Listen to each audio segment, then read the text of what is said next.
So yun guys, welcome back sa aking YouTube channel. Ngayon ipagpapatuloy natin ang ating Laravel tutorial series at ngayon tatalakayin naman natin yung O sa Solid Principle. So para mas maintindihan natin yung open for extension and close for modification na principle sa Solid, una natin gagawin ay gagawa tayo, magdodraw tayo dito ng diagram. So, ang mangyayari niyan, 'di ba meron tayong student repository. Yan, tapos meron din tayong gagawa rin tayo. Wala pa sa code natin pero ganito yung mangyayari din dapat. Meron tayong course repository at meron din tayong department repository. Yan. Pero before siya makapunta doon sa mga repository, sige, tanggalin muna natin 'to dahil wala pa naman. Yan. Bago siya makapunta doon, meron muna siyang dadaan ng student service. 'Di ba? And itong si student service na 'to,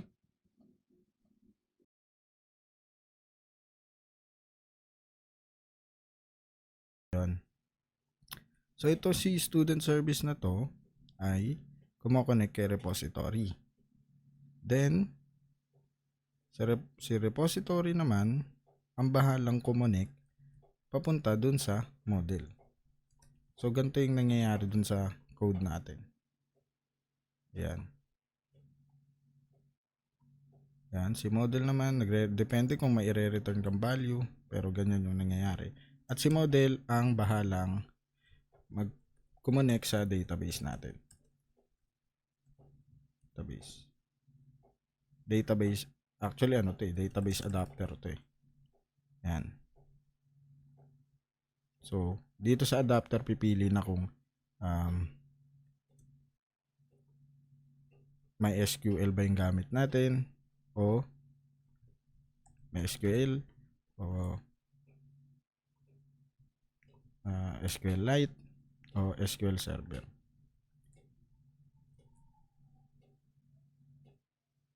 Yan. So, ganyan yung nangyayari dun sa code natin ngayon. Okay?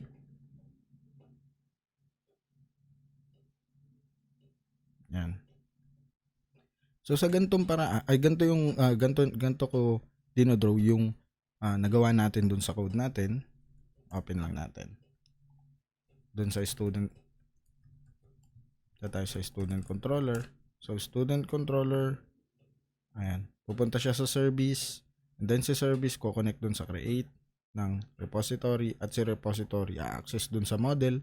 Then yung model naman ko connect yun dun sa database niya and then i-insert sa database. So maraming layer na dinadaanan bago mapunta o ma-insert yung data. Pero mabilis naman siya nangyayari kaya hindi natin napapansin na marami siyang dinadaan ng layer. So ngayon, para saan ba natin gagamitin to sa service? So pag mayroon tayong business logic na gustong i-add, kunyari sa student natin, magge-generate tayo ng student ID. So pwede natin ilagay dito sa student service. Para kapag nagtulak tayo ng data, nagtulak tayo ng data papunta dun sa repository, so hindi na siya mamomblema kung ano pa ba yung dapat niyang gawin o dapat niyang i-modify before niya i-insert yung data dun sa database. Ngayon, kung gagamit tayo ng open-close principle, ang una natin gagawin, dapat meron tayong parent o abstract class. Then si abstract class, nagko-contain to ng base repository. Yan, magkakaroon tayo ng base repository. Then tong base repository, and then meron siyang mga method na basic method lang. Meron tayong create, update,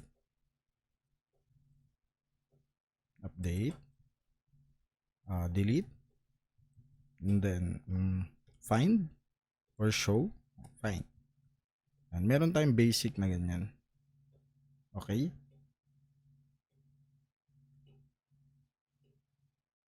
Ngayon, ang mangyayari, itong si repository, instead na direkta na kukunin kay model, ang mangyayari ngayon, ito is pupunta na yan dito.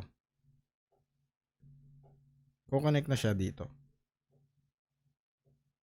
Yan, sa base repository. At si base repository na ang bahalang mag-insert ng data natin papunta sa database. Okay? So, lagay lang natin ito dito sa taas. Oop. Yan. So, back and forth yan. Ngayon, ang mangyayari niyan, kada gagawa tayo ng repository para dun sa course repository, para hindi na tayo mag-i-include ng create. Pansinin nyo, di ba? Itong create, update, mag-get read na natin yan at doon na siya papasok sa extends base repository. Yan, ganyan yung mangyayari. So, para pag gumawa tayo ng course repository, dito rin yun siya mag-i-inherit ng mga methods. No, i-inherit na yan. By default, kung ano yung nilagay natin sa repository na ipe-perform niya, based dito sa create, update, delete, find, magagamit na yon ni course repository. Ngayon, dito na papasok yung open-close principle. So, sabihin natin si course, wala naman siyang kailangan i-generate na unique ID kapag nag-i-insert siya ng data. So, magagamit niya tong create nang wala siyang ginagawang pag-alter ng o pag-generate o pag-alter ng data. While si student repository, bago siya maka-generate ng maka-generate ng new record sa database ng student, kailangan niya muna ng student ID. 'Di ba? Dahil kailangan unique yun eh. Kada estudyante merong student ID na unique. Dahil yun yung nag-identify sa'yo na pag sinabing 4994, ikaw yun. Christopher Bistat. So, mangyayari niyan, i-override natin yung create dito sa student repository. Diba? Gagawa tayo ng create method dito para ma-override natin tong create nang hindi na-apektuhan si course repository, department repository. So, kaya open for extension, close for modification. Dahil hindi na natin i-modify yung create method dito sa base repository while minomodify natin o nag-extend tayo ng another behavior ng create dun sa class na gagawin din natin o sa student repository. So sana kahit pa paano naintindihan nyo yun. Kung hindi ko man, kung may tanong man kayo, comment nyo sa baba. At ano pang inaantay natin? Code na natin to. Remove na natin tong database adapter muna. Code natin tong base repository. Okay? Open muna tayo ng terminal para maran natin yung application natin. Yan. CD Laragon, CD tutorial, student information, then send serve. Huwag din natin kalimutan yung npm ramdev. Okay? Okay. Then, navigate tayo dun sa URL. Yan. Login tayo. Medyo nakalimutan ko na yung account ko dito. Wait lang guys ha. Create na lang tayo ng bago. Test@yahoo.com. Password. Okay. Test 1. Password. Okay. So dapat, kapag nirefactor natin tong module natin ng student repository at in-apply natin yon, yung principle na open close, dapat ganun pa rin. 'Di ba? Kasi yun nga yung purpose ng refactor, 'di ba? Okay, so una gumawa tayo dito ng file sa repositories na folder. Gawa tayo ng base repository.php and then class, abstract class, base repository. Okay? Pwede tayo ditong maglagay ng pwede tayo mag-implement ng repository interface dito, pero sa susunod na natin yung na tutorial para mas para ma-explain ko rin yung about sa interface segregation sa solid principle, which is yung I. Okay? So, gawa muna tayo dito ng public function na create. Yan. Basically, itong mga methods na to, ilalagay natin yan doon. Copy natin. So, gagawa tayo ng create, update, delete, and find. Okay? So, una, gawa tayo ng construct dito dahil kailangan natin dito ng model. Yan. Tapos, this model. Okay? Or pwede rin gawin na lang natin dito na protected. Yan. Next na gagawin natin, ayan, okay na yan. Hindi na natin yung papakilaman. Iibahin lang natin yung mga variable name. Okay? So, meron na tayong create and update. Gawa naman tayo ng delete. Public function, delete, string ID.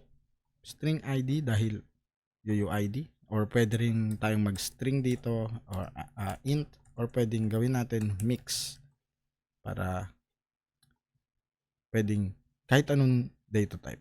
Okay? Sunod naman yung find. Gawa tayo ng public function find. Mix ID, find or fail. Okay? Then, lagyan natin dito ng model.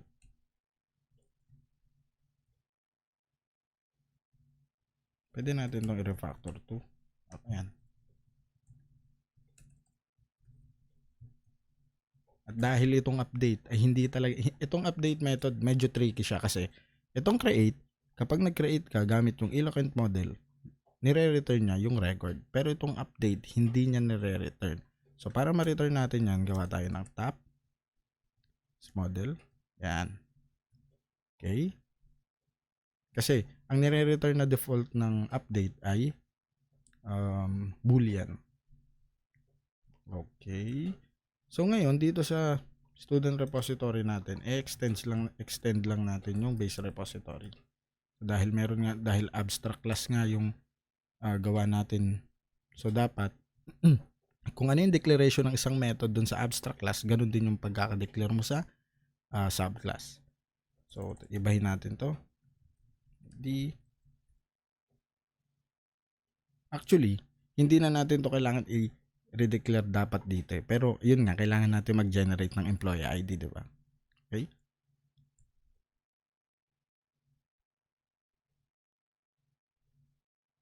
Update method is not compatible. Check natin yung update method. Okay. Okay. Pwede na lang natin tawagin yung parent. Dahil dito magge-generate tayo ng student ID. So gawa na tayo dito ng method, private function generate student ID. Bakit dito natin ilalagay ito? Dahil kailangan natin kumonekta sa database, i-count kung ilan yung student and then mag-generate increment plus 1 dun sa total records ng student sa database. So, ang gagawin natin, return. Pero before yan, supply lang natin dito, parent, construct, model. Okay? Gawin natin itong protected. Yan. So, this model, count, and then plus 1 tayo.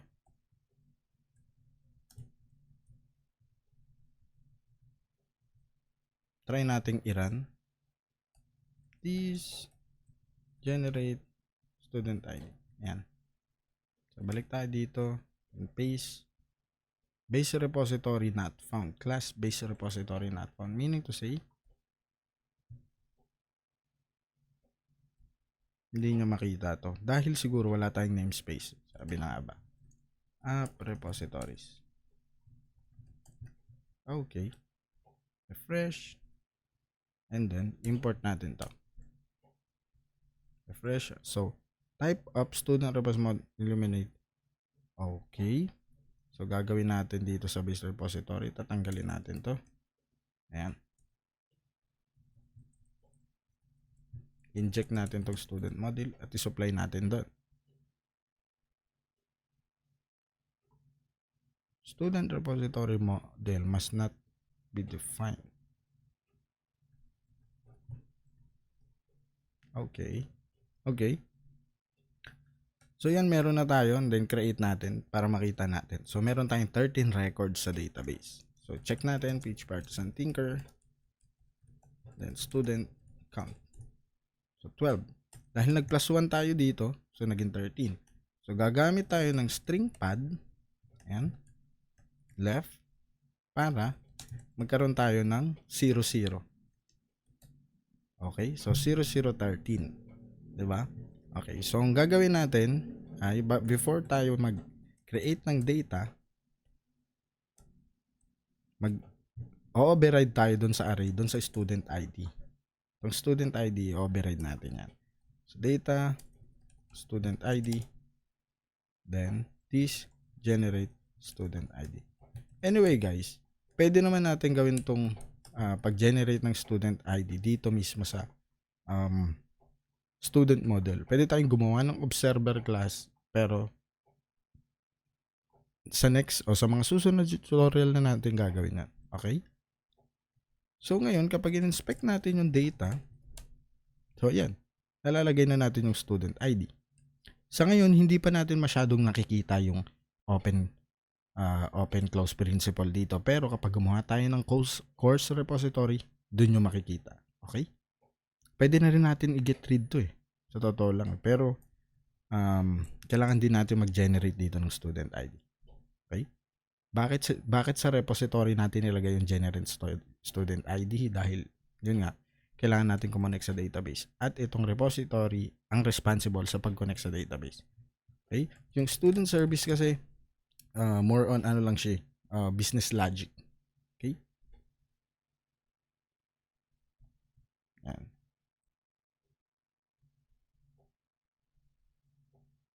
So, mangyayari dito, testing natin. Okay, dapat i-remove na natin yung student ID dun sa course as a student na form. Okay, so student ID, yan, remove na natin yan. Tapos, dun sa form request, store student, at sa controller, check natin. Store, yan, okay. Okay, remove na rin natin to. Okay.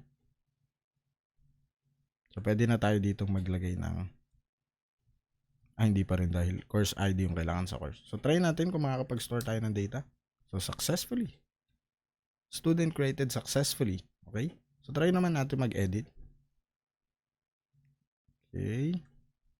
Remove na natin to. At doon naman sa update student request, remove natin yung student ID. Then, doon naman sa form natin, edit, student edit, student ID. Hit refresh and then die dump muna natin yung data natin. Okay? Data. Click save. So yan, wala tayong student ID dito. So store tayo student ID. Then is generate student ID. So yan. Pero may problema dito kasi nag-i-increment din yung student ID natin dito, di ba? So ang gagawin natin ngayon, tatanggalin na lang natin to at pwede na nating i-remove tong update na to. Since wala naman tayong ginagawang override. Pag override dun sa action na ginagawa sa base repository na pag-update. So try natin i-update. Tayo tayo. Christopher Bistal. Save. So okay pa rin. Gumagana pa rin yung update natin. Ngayon, para mas makita nyo yung beauty na itong open close principle, which is sa diagram natin, naglagay ako ng course repository. Diba? So gagawa tayo ng repository para sa course. So una, gawa muna tayo ng service. Course service. Course service. Yan. Then, tanggalin muna natin to. So, gawin natin itong create course at update course. Next na gagawin naman natin ay yung course repository. Lagay natin dito. Ito mag-e-error pa siya dahil hindi pa tayo nakakagawa. Yan. Gawa naman tayo dito. Course repository. Yan. Palitan lang natin tong class name ng course repository. Then, course naman yung i-inject natin dito. Course, nagagamitin nating model. Remove na natin tong generate. At remove na rin natin to. So, ganun lang. Ganun lang yung gagawin natin. Wala na tayong ibang i-add dahil wala naman tayong i-override na behavior dun sa base repository. So, para magamit natin, punta muna tayo sa course controller. Ayan. Itong store, gawan lang natin siya ng form request, PHP artisan make request, course request, store course request, yan, store course request, copy natin to, import, then navigate tayo doon, set natin to true, and then paste natin yung validation logic natin dito. Okay, then dito naman sa constructor natin, tatawagin natin yung service. Public function construct private course service. Okay. Then this course service create course. Pasa natin yung data natin.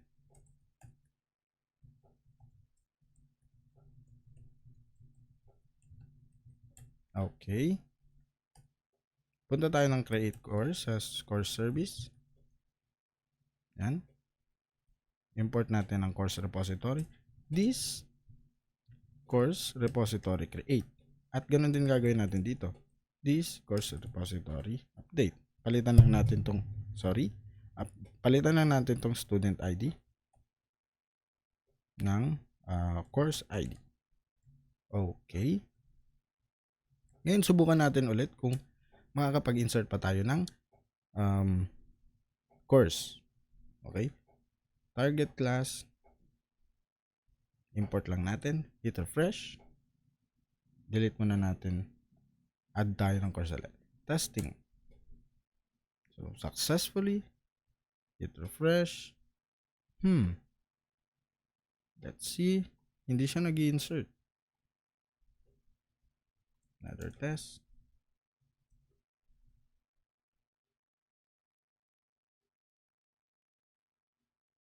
Ito. Nag-insert pala.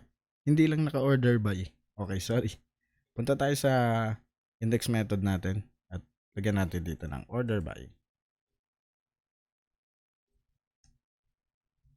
Order by created at. Okay. At ganun din gagawin natin sa update. PHP artisan update. Okay, update course request, set to true, yung authorized method, nire-return na set to true, and then copy lang natin tong validation logic natin, paste, palitan lang natin to ng request, yan, then this course service update course, yan, pasa lang natin. Tayo dun sa service update. Okay, so try natin pag-update itong testing BSCS. So yan, na-update pa rin natin siya nang hindi na natin ino-override yung default behavior para sa pag-update. Okay, so yun guys, sana nagustuhan nyo itong tutorial na to, at kung nagustuhan nyo, huwag nyo kalimutan mag-like, share, comment, at mag-subscribe na rin kayo para naman kahit pa paano dumami naman ang subscriber ko. So, kada weekend nag-upload ako ng bagong video. So, maraming salamat sa panonood. Yan lang. Thank you.